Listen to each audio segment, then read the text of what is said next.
London এই মুহূর্তে বাংলাদেশের রাজনীতির এক নতুন কেন্দ্রে পরিণত হয়েছে, কারণ সেখানে ইতিমধ্যেই শুরু হয়েছে বহুল আলোচিত একটি বৈঠক।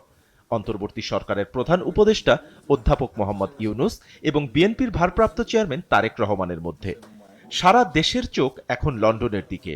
এই বৈঠক কি নতুন মেরুকরণ ঘটাবে, নাকি একটি ঐক্যমতের ভিত্তি তৈরি করবে? এই প্রশ্ন এখন জনমনে। দেশের রাজনৈতিক অস্থিরতা, নির্বাচন ও ক্ষমতা হস্তান্তর নিয়ে চলমান টানাপোড়েনের প্রেক্ষাপটে এই বৈঠক ঘিরে দেশে বিদেশে শুরু হয়েছে নানা আলোচনা ও প্রত্যাশা।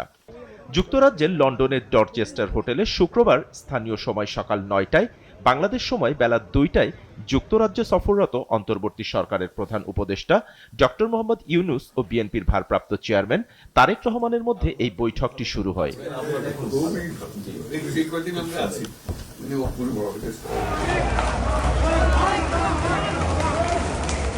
ওয়ালটন আবারও মিলিয়নিয়ার অফারে ওয়ালটন ফ্রিজ কিনে আপনিও হয়ে যেতে পারেন মিলিয়নিয়ার। লন্ডনের পার্ক লেনের হোটেলে ডরচেস্টারে তারেক রহমান পৌঁছানোর আগে থেকেই সেখানে যুক্তরাজ্য শাখা বিএনপি ও অঙ্গ সংগঠনের বিভিন্ন নেতাকর্মীরা আগে থেকেই জড়ো হতে থাকেন। সে সময় তারা তারেক রহমানকে শুভেচ্ছা জানান ও বিভিন্ন স্লোগান দিতে থাকেন।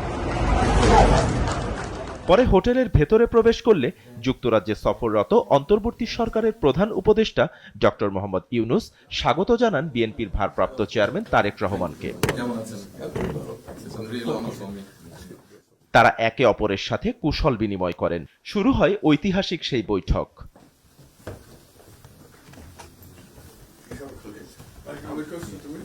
লন্ডনে আজ বাংলাদেশের রাজনৈতিক অঙ্গনের জন্য এক ঐতিহাসিক দিন।